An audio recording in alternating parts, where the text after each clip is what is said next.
Hello everyone and welcome to a new video from Your Overwatch. I'm Eddie the Chump, and today we have another very special interview for you. Today's guest is the new Dallas Fuel head coach, Aero Atkins. And what with the team's recently drastically improved performances, we had rather a lot to talk about. We covered things like what he did behind the scenes to help remotivate this team, how he's getting much better performances out of a lot of his players, as well as the emergence of Mickie as one of the best, if not the best, Brigitte in the entire league. Other topics include their goals for this stage in particular, as well as moving forward towards Season 2, and we even get around to talking about the ranked mode of Overwatch a little bit. Aaron's answers are all quite compelling, so without further ado, let's dive straight in. So for fans of ours that don't know you, who are you and what is your background? My name is Aaron Atkins. I go by Aero. I'm currently the head coach of the Dallas Fuel Overwatch League team. I have been in Overwatch for a little while now, coaching teams like Fusion University, Philadelphia Fusion's Academy team. Prior to that, FNRGFE,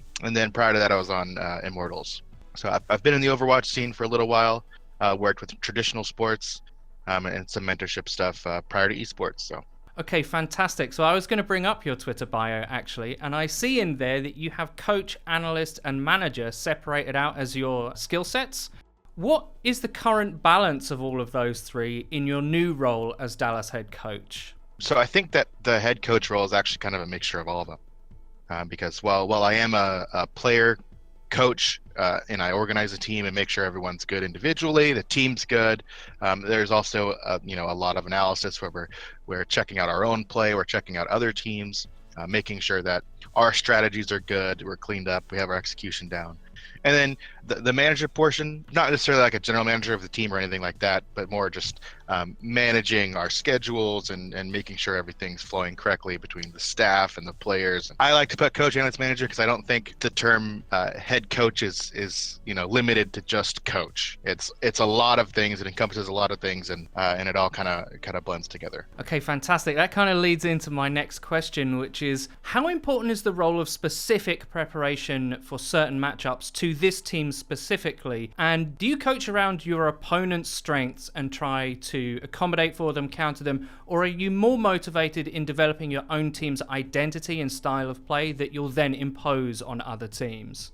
So it's definitely a mixture, and it just depends on the other team. So I always try to make sure, it's my philosophy that before we start changing things for someone else, I need to make sure my house is clean first. The main priority is always our play, our style, making sure that we're clean, making sure that our executions are good. And then we can add minor tweaks to our style that's already there to adjust to whatever team's coming up, whether it's a strength or if they have a glaring weakness that we can exploit. So it starts, the vast majority is on our team, and then you add little tweaks and little things that you can do to change, adapting to the teams that you're facing. This brings us into slightly tougher territory, I should imagine, to talk about. What was the state of the team in terms of morale when you first got there? And what did you do specifically to lift players out of the mental cloud they might have been under? When I first got here, one of the main things was that everyone just wanted to improve, and they're willing to do whatever it took to turn things around.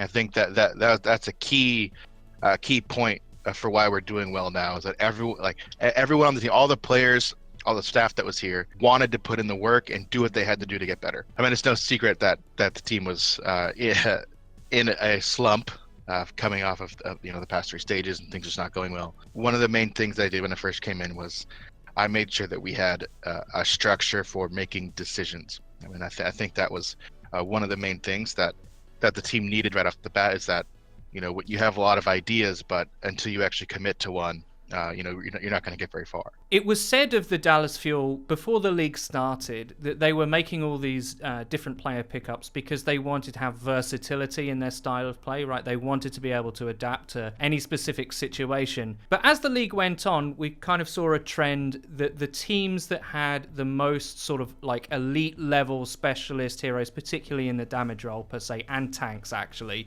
were the ones to prosper, and Dallas's versatility didn't really work, I think, as the previous administration might have intended. Sure. Was that a specific problem with this team? You mentioned that they have a lot of ideas. Was it just a case of like simpling everything out and being like, look, let's focus on the core things that we need to right now, and then we can build upon it? Was it about establishing that sort of base? That's exactly right. That's very well worded. One of the main things I told everyone coming in was our priority is structure and foundation and making sure that our basics are good, regardless of what versatility we can do. We need to make sure that we have something to build off of. So establishing, our shot calling and our basic comps and how everyone adapts to our current strategies, that was the key, and that was our starting point. How did you and your coaching staff reinstall confidence in key players like Taimu, who for the longest time looked to be lacking a little bit in self-belief, even playing main tank and switching roles in the past, but now in this new stage looks to be getting back to the hit scan god that everyone is rightly afraid to duel with? I think it comes down to establishing the correct expectations and guidelines for each player. So we'll talk about the DPS players. We came in like for Taimu and for AKM and even for Seagull, we gave them an outline of these are the heroes that you're practicing and this is what we're going to stick you to. I'm not going to put you back on Winston. I need you to focus on, heroes X, Y, and Z. And then once the team understood how we're going about shot calling and decision making within scrims, it was just a matter of time. Because the players knew what was expected of them, and then you add things actually starting to work together, to the team actually helping each other mid-match and listening to each other, listening to calls and making plays. The team environment slowly improves, based on having those lines drawn. And so getting all that together and just making sure we're meshing well is the foundation for getting people to they're getting their confidence up. That's quite interesting, actually, because I can imagine for a player like Taimu, let's just return to him for the moment, because I actually think his performance has jumped up a notch. People Sure. had high expectations of him coming into the league because he was a star player. He absolutely was in the old Envious, and in the Overwatch League, that hasn't quite worked out in the same way. I gather, this is an outsider perspective, obviously, that Taimu's quite an emotional player and quite the kind of player that is based off of feel. And if he's not feeling it, then he's going to be less productive. Do you think structure is particularly useful to a player like that because Taimu now knows where he stands, he knows what's expected of him, as you've said. Is that of particular help to him? Yes. A good analogy would be if you're driving somewhere and don't have road signs, who knows where you're going to end up? So it's based off feel, but we need to, give him the direction of, we're not expecting the world of you. I don't expect him to go in and completely dominate every duel. And so I want to lift that pressure off of him of, I don't need you to be the person that wins 100% of every duels. I need you to be a good teammate. I need you to be there for the team. I'm not going to go in and say, if you miss a couple shots, I'm not going to, bench trash him. Yeah, bench him or anything. It's like, I just need to give him the proper guidelines and the proper road, the direction for him to go, so that we can get to our destination. And I think that's especially important with people who rely a lot on emotion and feel of how things are going in the moment. So I think structure is, I think, extremely undervalued, and that's one of the main priorities here. Dallas look a lot better in Stage 4, and that's for a wide variety of reasons. Even beating the parent team of your former employer in very recent memory, I bet that felt pretty good. One factor, it seems from the outside at least, is that you seem to have adjusted to this new meta better than most teams. What is it about this meta that really helps this roster specifically in comparison to other more dive-oriented stages in the past? I think our success has a couple key points to it. So for the meta, there's a lot of similarities to old metas that the players were particularly good in. Plus, it marks a fresh start. When you have such a drastic meta change and you can stop focusing on the things that you were, particularly bad at or whatever you weren't good at, you can just focus on something new. It's really good for the mental state of the players. So you add that with the addition of Brigitte, adding some structure, all that kind of stuff blending together really creates a great environment for Dallas. It really, all of it together really combines for us to be able to hit that reset button to start a new chapter.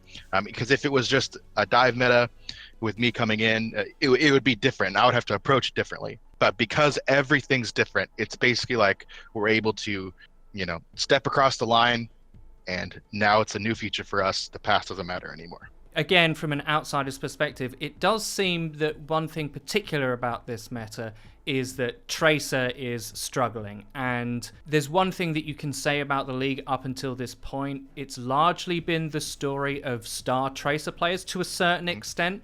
And now it seems that a lot of your opponent's best weapons are blunted because not only is this a Brigitte meta, but you actually have an excellent Brigitte player in Mickie. Do you think it's going to take time for the other teams to adjust to not being able to play that flanker DPS? Or do you think that you guys are just going to run away with this stage to a certain extent? I have hopes that the other teams will adjust. I don't want to see anyone, as much of a competitor as I am, I hope that teams will be able to adapt quickly. I was hoping teams would be able to adapt even more quickly than they have.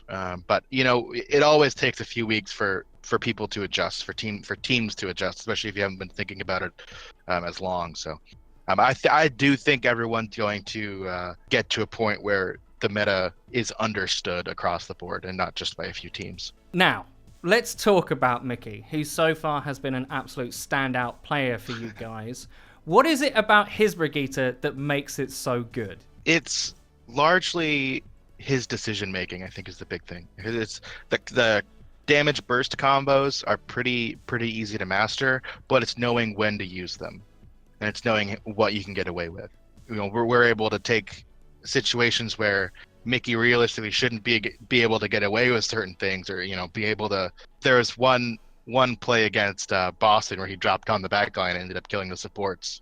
With that kind of stuff you shouldn't be able to get away with. And it's a really good understanding of his decision making and using those burst combos at the proper times, I think is the key to why Mickie is such a good Brigitte right now. But he's also enabled by the rest of our team because we understand the kind of the strength of Brigitte right now, and so we're able to match him with with the other characters that we play, whether it's if we're playing Rhine with Brigitte, or we're playing Winston, or if we have a diva, we kind of understand where the strength lies in those compositions and how to best work around him. Why has your team made so much better use of that hero than everyone else in general? I saw a stat on last night's broadcast that said that Dallas had picked Brigitte in 73% of your team comps.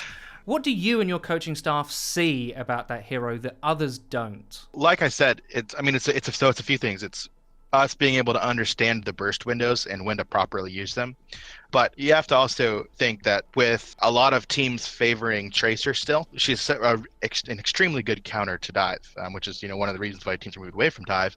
But there's still a good portion of teams running dive, and if we can scout that and expect that, it means that we can take a comp that it's a baseline comp for us, adapt it to the team and make it work. So it's kind of a mixture of what we see as other team strengths and what we see as how to effectively use the hero from a team perspective. It appears like we're starting to see that versatility that I talked about earlier of this roster paying dividends. For a while, it did look like it was more of a negative, not having real elite meta hero specialists. But particularly Seagull's performance on Hanzo and Diva recently has been very, very strong.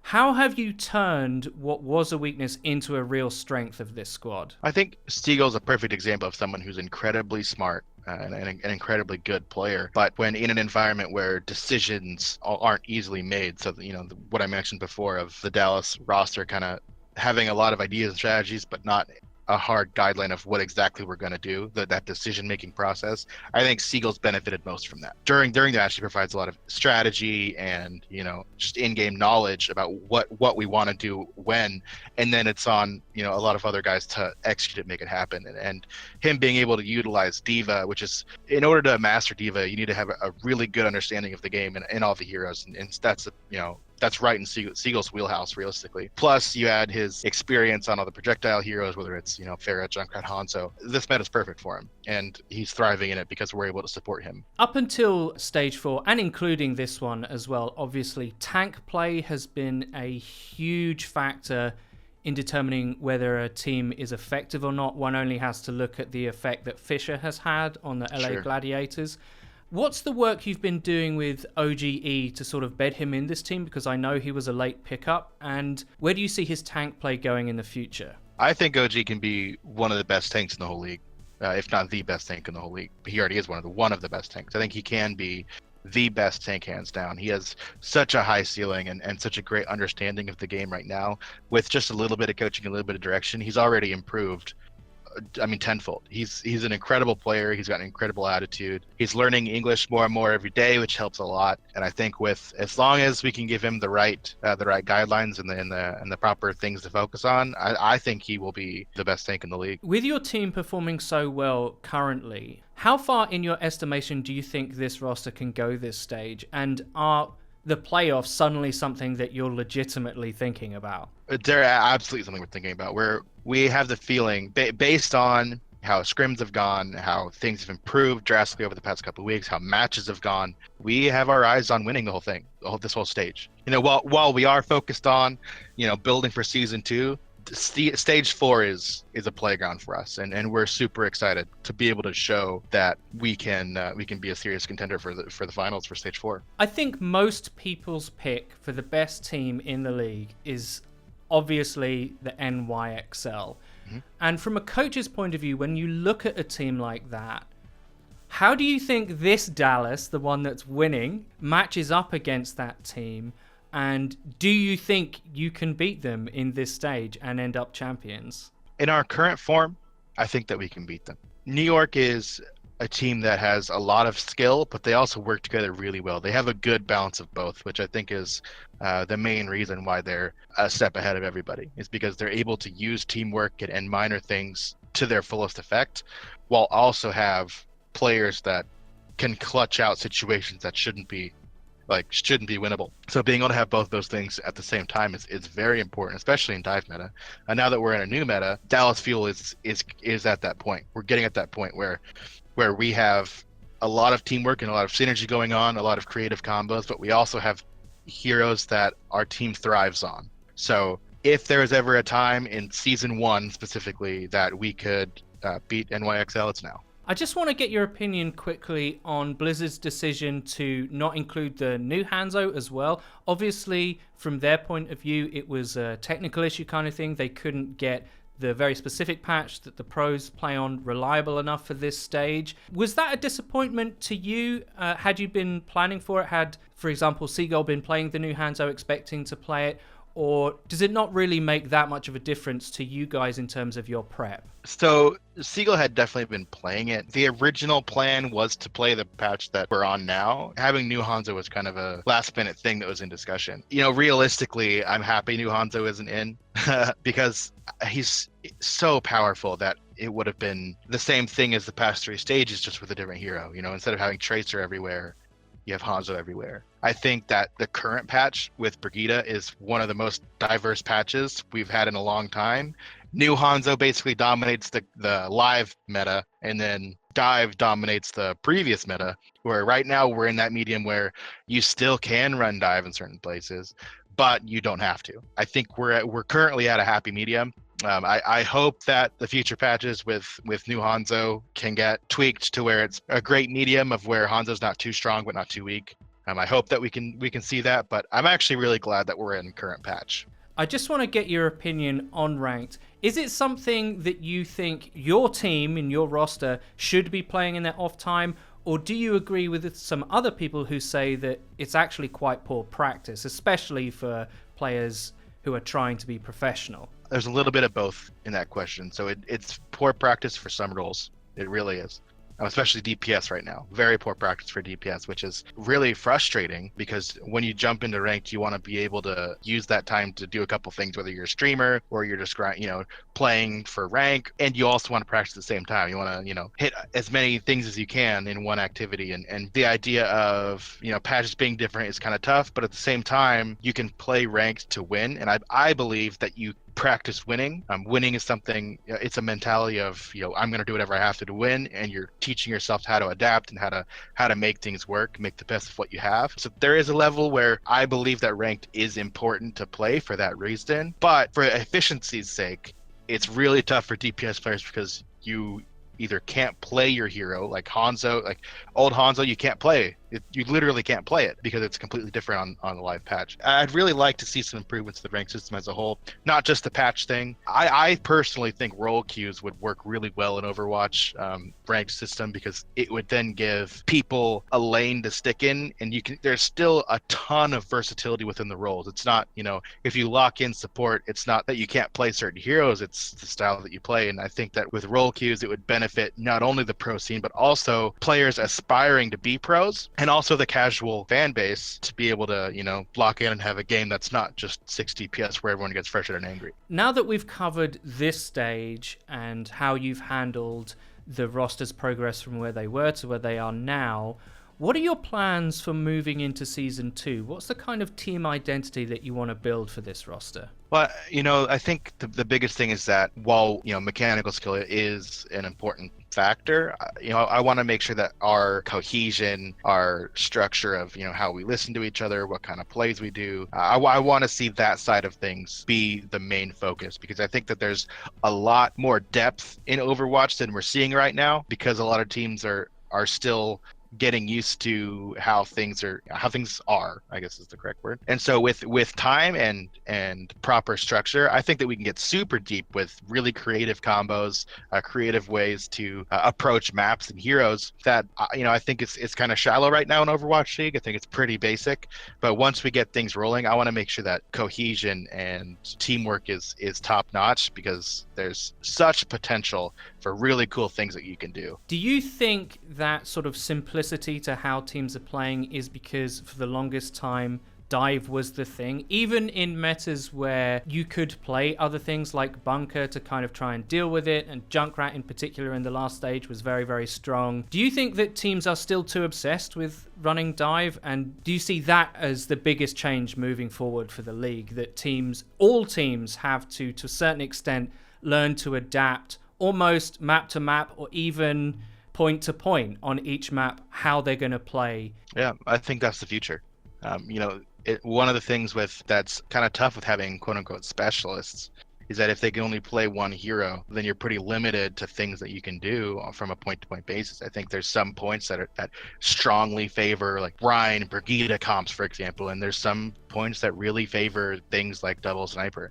And so you want to have a level of versatility where you can run multiple things, but not so much that they're not good enough on the hero, So once we get to see teams be able to, with coaching staff, to be able to keep players working together more than 6 months, you'll be able to see a lot more creative things coming out. If you look at Dive from where it first started, when it first came to popularity, to where it ended, there's actually a lot of minor things that started happening that a lot of people probably didn't notice because they weren't a part of all the, discussions the team would have to do to make things happen properly, Discord timings and burst windows, stuff like that. But I think that there's a deeper level to that, not even just dive, in pretty much any composition. But it's going to take time, and it's going to take people working together, building on their foundations. Because if you're ripping apart the foundations every couple months, then your house is only going to get so high. And so if teams can keep that foundation strong and continue to build and continue to work together, I think that there's going to be a lot of creativity that comes out. Okay, thank you for being a fantastic guest, Aero. Is there anyone that you'd like to thank, or do you have a message for the fans? I just want to thank Dallas Fuel for the support they've given me, for the staff and the players. I think that we have an opportunity to show how good we can be. The fan support has been absolutely incredible, and so please give Dallas Fuel a follow on Twitter at Dallas Fuel, and even shoot me a follow at Aero_OW. I really appreciate all the support everyone's given, and we hope to make everyone proud this stage. And that's about it for today's video, guys. I really hope you enjoyed it. If you did, please don't forget to leave a rating. If you never want to miss another video of ours again, please click the bell icon next to the subscribe button on our channel to join the notification squad. You'll be in great company. And finally, please follow the Your Overwatch Twitter. It's where you can find updates about new videos and other cool stuff. I've been Eddie the Chump, and until next time,